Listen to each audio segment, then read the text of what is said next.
আরো বেশি ধামাকা, আরো বেশি স্পাইস অ্যাড করার জন্য এখনো রেড হক্স প্রস্তুত। দেখা যাক সেই স্পাইস অ্যাড করতে আমরা দেখতে পাই কিনা, নাকি তার আগেই গেম শেষ হয়ে যায়।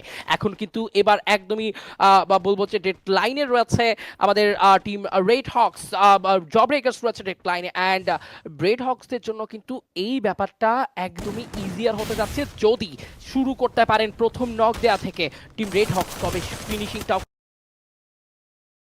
কিন্তু রেড হক্স দেরি হতে পারে। ব্লেডের এইচপি কিন্তু যথেষ্ট লো।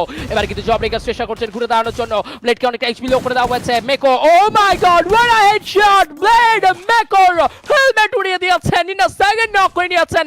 কুটুস তৎক্ষণাৎ ঘুরে গেলেন, জব ব্রেকার্সের উপরে চড়াও হয়েছেন, আক্রমণ করেছেন, and the champion is team Red Hawks. What a show! The champion of Bangladesh once again in Clan Squad mode.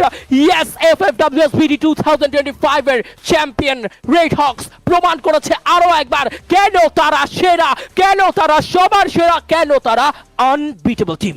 একদম total domination Red Hawks. Oh my there God! Motto we believe in Domination. Domination. Battle royale, শুধুমাত্র কি battle রয়্যালের সেরা squad, class স্কোয়াডেও আমরা সেরা, আনডিফিটেবল team যারা আবারও secure করেছে তাদের আরো একটা চ্যাম্পিয়ন টাইটেল, আরো একটা অফিসিয়াল চ্যাম্পিয়ন টাইটেল, এবং সেই টাইটেলটা কিন্তু আরো ভারী।